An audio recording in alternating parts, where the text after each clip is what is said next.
அண்ணன் உப்ப தின்னு வளர்ந்து உடம்பு அண்ணி. அவருக்காக உங்க காலில் கூட விழுவேன் நீ. ஏய் எழுந்துரு, மரியாதை எழுந்துரு. நீ எவ்வளவு கெஞ்சினாலும் நாங்க அந்த வீட்டுக்கு வரதுக்கு தயாரா இல்ல. போ போய் இதையும் உங்க அண்ணன் கிட்ட சொல்லு. கிளம்பு. இல்ல நீ, அண்ணன் இப்ப ரொம்ப மாறிட்டாரு நீ. இன்னும் நிறைய மாறணும். நீங்க 2 பேரும் இங்க இருந்து கிளம்பல, அப்புறம் நான் என்ன செய்வேன்னு எனக்கே தெரியாது. அண்ணி வாங்க அண்ணி. போ, ஹாஸ்பிட்டல்ல போலீஸ் இருக்கு. உன்னை புடிச்சு கொடுக்கறதுக்கு எனக்கு ரொம்ப நேரம் ஆகாது. போயிடு அண்ணி. போன்னு சொல்றேன்ல. ப்ளீஸ் அண்ணி, வந்துருங்க அண்ணி. சொல்றேன்ல, கிளம்பு.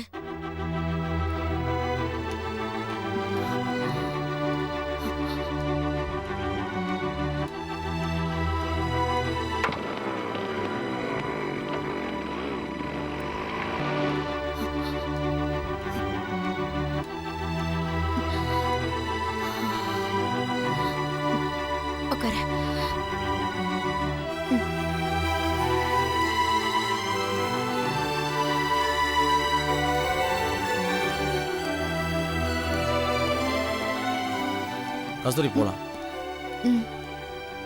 என்னாச்சு?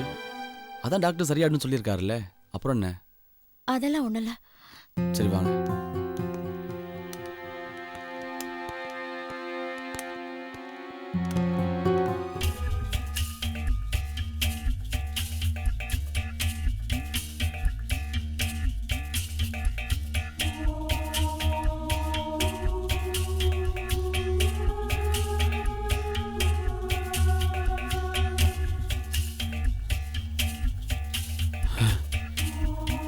தேவா,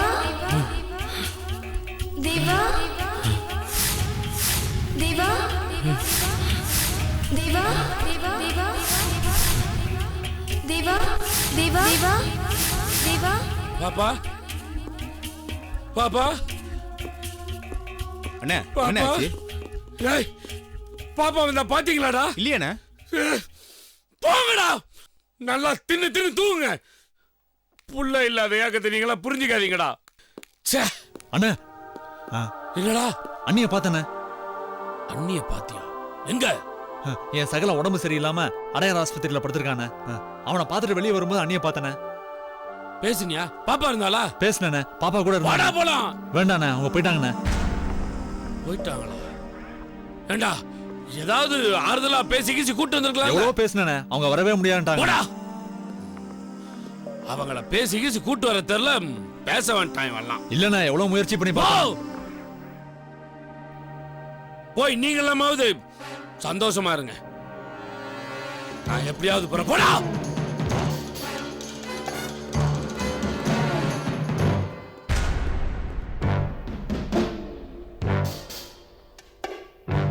அம்மா எப்படி சமைச்சிருந்தாலும் உங்க கையால ஊட்டும் போது டேஸ்டா இருக்கு தேவா. தினம் நான் ஊட்டி விட்டுட்டு இருந்தா தேவாவோட வேலையெல்லாம் கெட்டு போயிடாதா? அப்ப என்னோட உங்களுக்கு வேலை தான் முக்கியம்ல? ஐயோ, பாப்பா தான் தேவாக்கு ஃபர்ஸ்ட், அப்புறம் தான் மத்ததெல்லாம். இந்த மாதிரி ஒரு புள்ள பிறக்க நான் தான் கொடுத்து வச்சிருக்கேன்.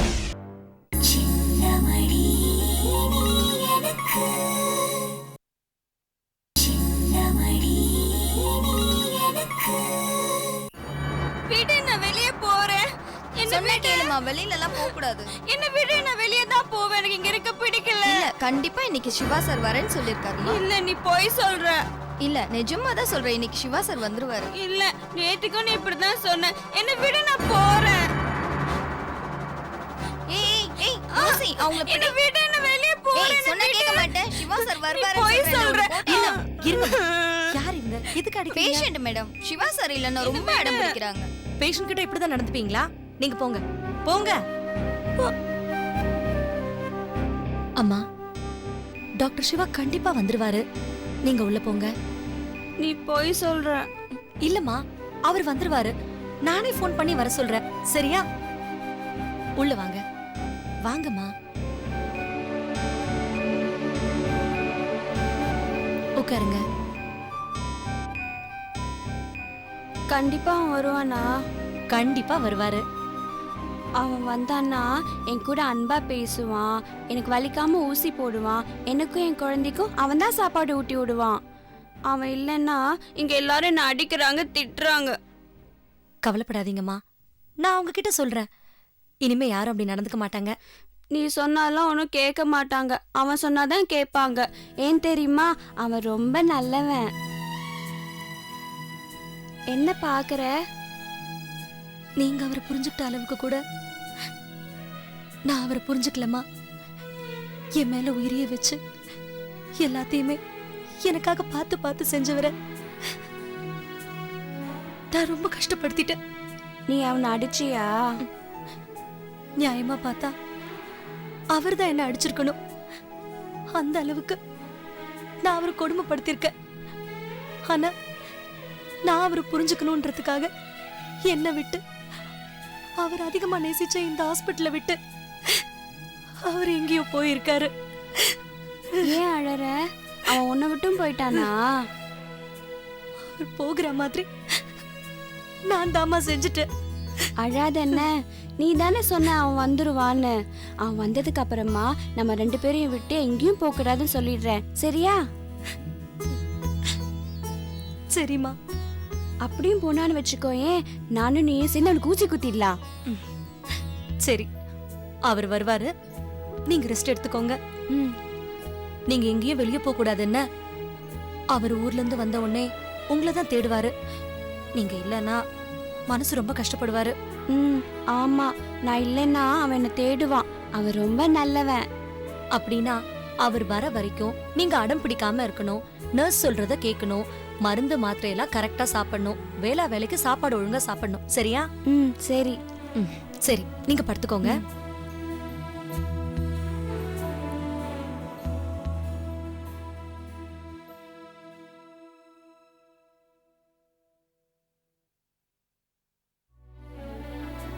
ஒருவேளை நான் தூங்கிட்டேன்னா அவன் வந்ததுக்கு அப்புறமா என்ன எழுப்புறியா?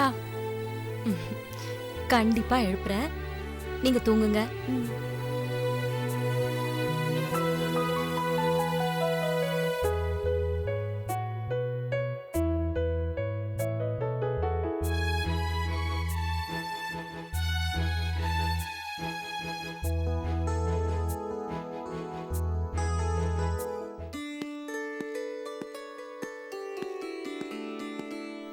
Suchitra, hi uncle.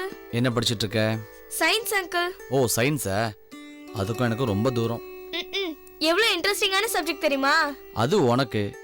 எனக்கெல்லாம் கிரிமினல் சைக்காலஜி தான் ரொம்ப இன்ட்ரெஸ்டிங்காக இருக்கும். அப்படியா? ஆமா, வீட்டில் தனியாக விட்டு எங்கே போனாங்க எல்லாரும்? ஆன்ட்டி மேல ரெஸ்ட் எடுத்துட்டு இருக்காங்க. அங்கிள் லைப்ரரிக்கு போயிருக்காரு. அம்மா காய்கறி வாங்க போயிருக்காங்க. தனியாக தானே இருக்க? அப்போ டோரை லாக் பண்ணிக்க வேண்டியதானே?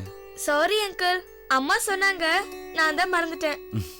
இனிமே அப்படிலாம் மறக்கக்கூடாது. கேர்ஃபுல்லாக இருக்கணும். Okay uncle. டேப்லெட்ஸ்லாம் ஒழுங்கா எடுத்துக்கிறியா இல்லை அதையும் இப்படி தான் மறந்துடுறியா? இல்ல அங்கிள், நைட்டு தூங்கும் போது ஆயில்மெண்ட், காலையில சாப்பிடும் போது மாத்திரை. அம்மா ஞாபகப்படுத்திடுவாங்க. சரி, படி.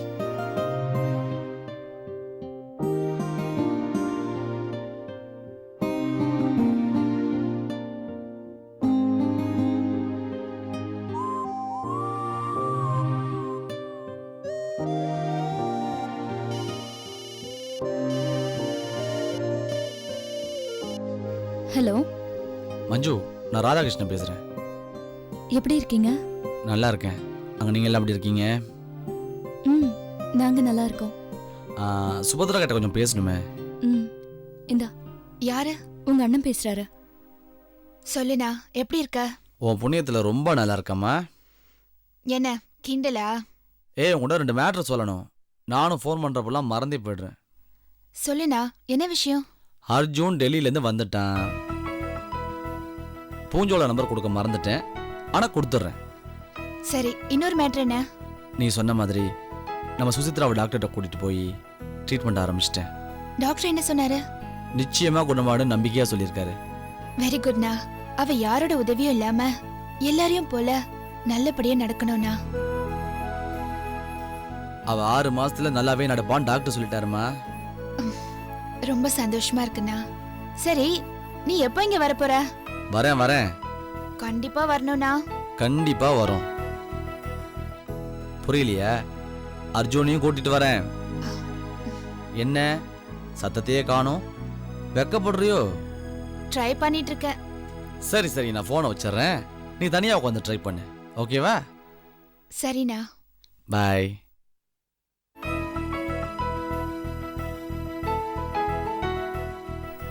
ரொம்ப தேங்க்ஸ் அங்கிள். எதுக்கு? நான் நல்லபடியா எழுந்து நடக்கணும்ன்றதுக்காக கேர் எடுத்துக்கிட்டீங்கல்ல, அதுக்கு தான். ஹேய், இதுக்கெல்லாம் போய் தேங்க்ஸ் சொல்லுவியா? ஆமா, இந்த வீட்டுக்கு வர்றதுக்கு முன்னாடி கால் சம்பந்தமா டாக்டர்ஸ்லாம் போய் பார்த்துருக்கீங்களா? அப்பா நிறைய டாக்டர்ஸ் கிட்ட கூட்டிட்டு போயிருக்காங்க, ஆனா எல்லாருமே முடியாதுன்னு சொல்லிட்டாங்க. சரி, உங்க அப்பா எங்க இருக்காரு?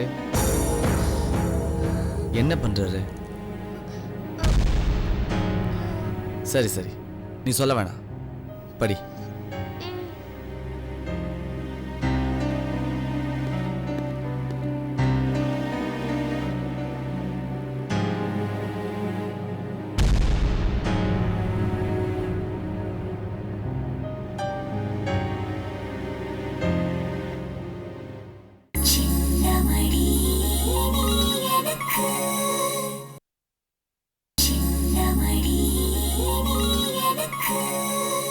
There shall be showers of blessing. This is the promise of love. There shall be seasons refreshing, sent from the Savior above. Showers of blessing, showers of blessing. Vinod, அம்மா எங்க போயிருக்காங்க? தெரியல தாத்தா, ஆனா சீக்கிரமா வந்துருவேன்னு சொன்னாங்க. சரி, படி.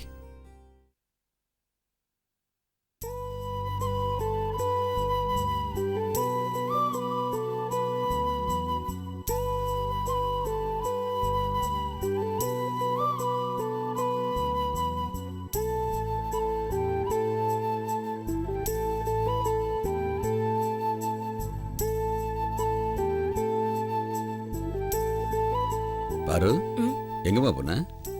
ஹாஸ்பிட்டலுக்கு போனேன்ப்பா. மாப்பிள்ளை தான் அங்க இல்லையே, எதுக்கு போன? ஹாஸ்பிட்டலுக்கு போகணும்னு தோணுச்சு, அதான் போனேன். ஆனா அங்க போனது கூட ஒரு விதத்துல நல்லதுதான்ப்பா. என்னம்மா சொல்ற? ஆமாப்பா, ஹாஸ்பிட்டல்ல நான் போனான்னு ஒரு பேஷண்ட்டை பார்த்தேன். அவங்க ரொம்ப அட்டகாசம் பண்ணிட்டு இருந்தாங்க. அங்க இருந்து யாராலையுமே அவங்கள அடக்க முடியல. ஆனா என்னன்னு தெரியல, என்ன பார்த்த உடனே அவங்க ரொம்ப அமைதியாயிட்டாங்க. அது மட்டும் இல்லப்பா, நான் சொல்றதெல்லாம் கேட்க ஆரம்பிச்சிட்டாங்கப்பா. சில பேருக்கு சில பேரை பார்த்த உடனே பிடிச்சிருமா. அந்த வகையில தான் அந்த பேஷண்ட்டை கொண்டு பார்த்த உடனே பிடிச்சிருச்சு. மற்றபடி எந்த காரணமும் இல்லை. நான் சொல்ல வந்தது அது இல்லப்பா. அவங்க என்ன சொன்னாங்க தெரியுமா? என்ன சொன்னாங்க? அவர் பேரை சொல்லி அவர் எங்க இருக்காரு, அவரை நான் உடனே பார்க்கணும்னு சொன்னாங்க. அது மட்டும் இல்லாம வார்த்தைக்கு வார்த்தை அவரு ரொம்ப நல்லவரு, ரொம்ப நல்லவருன்னு சொல்லிக்கிட்டே இருந்தாங்க. அவங்க பேசினது கேட்ட உடனே என்னையும் அறியாம என் கண்ணு கலங்கிடுச்சுப்பா. நான் மாப்பிள்ளை பத்தி சொல்லும் போதெல்லாம் நீ நம்பல. இப்ப யாரோ ஒருத்தர், அதுவும் மனநிலை சரியில்லாதவங்க சொல்லும் போது அது உன்னை பாதிச்சிருக்கு. இப்படியெல்லாம் சொல்ல சொல்லி அவங்களுக்கு யாருமா சொல்லி கொடுத்தா? அவங்களுடைய உணர்வு தான் அவங்களை இப்படி பேச வச்சிருக்கு. இதை நீ புரிஞ்சுக்கிட்டா சரிப்பா. ஆமாப்பா, எனக்கு என்னமோ இதெல்லாம் நல்லதுக்கு தான் நடக்குதுன்னு தோணுது. நீங்க கூட அடிக்கடி சொல்லுவீங்களே, நானும் அவரும் சேர்ந்து ஒரு சந்தோஷமான வாழ்க்கையை வாழ போறோம்னு. அதுக்கான அறிகுறி தான்ப்பா இது. அம்மா, எனக்கு அப்பா கிட்ட பேசணும்னு ஆசையா இருக்குமா? இல்லடா, இப்ப அவர் டியூட்டில இருப்பாரு. நம்ம இஷ்டப்பட்ட நேரத்துக்குலாம் ஃபோன் பண்ணி டிஸ்டர்ப் பண்ண முடியாது. இன்னொரு நாள் பேசலாம். முடியாது, எனக்கு இப்பவே பேசணும். தாத்தா, நீங்களாவது சொல்லுங்க தாத்தா. அவன் ஆசைப்படுறான்ல, போனை போடு.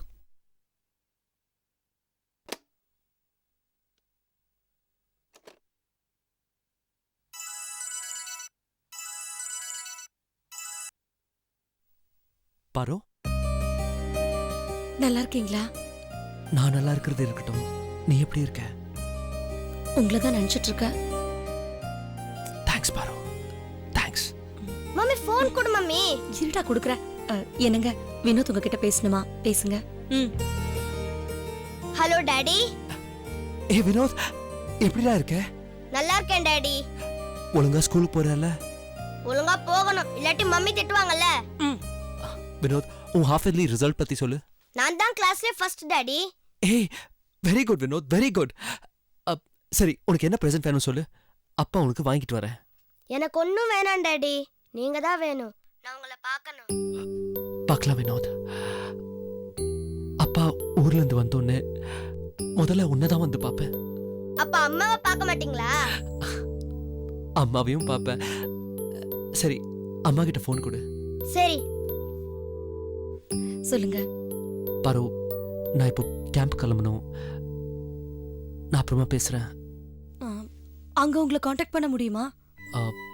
பாரு, ஐம் சாரி, அங்க பேச முடியாது. நான் எல்லா டீட்டெயில்ஸும் ஹாஸ்பிட்டலுக்கு ஃபோன் பண்ணி சொல்லிடுறேன். சரிங்க. பாரு, வினோத் கிட்ட கொஞ்சம் ஃபோன் கூட. இந்தா. டாடி அப்பாவுக்கு ஒரு முத்தம் கூட. எனக்கு தேங்க்யூ டாடி. சரி, அப்போ நான் ஃபோனை வைக்கட்டா?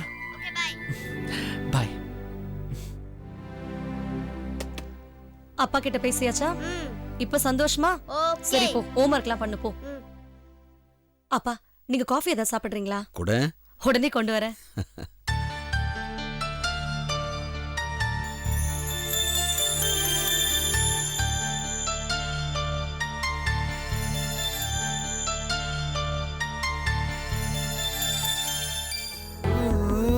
மின்னல் ஒளி விழியாலே நெஞ்சை நீ திறந்தா, சின்ன சின்ன ஊடலோடு சிரிக்க ஏன் மறந்தா, கண்ணில் நிறைந்த கன்னி தமிழே உள்ளம் கலங்காதே, கண்ணில் நிறைந்த கன்னி தமிழே உள்ளம் கலங்காதே, உன்னையல்லாமல் வேறு உறவும் என்னை சேராதே, காற்றும் நானும் காத்து கிடந்த தனிமை தீவினிலே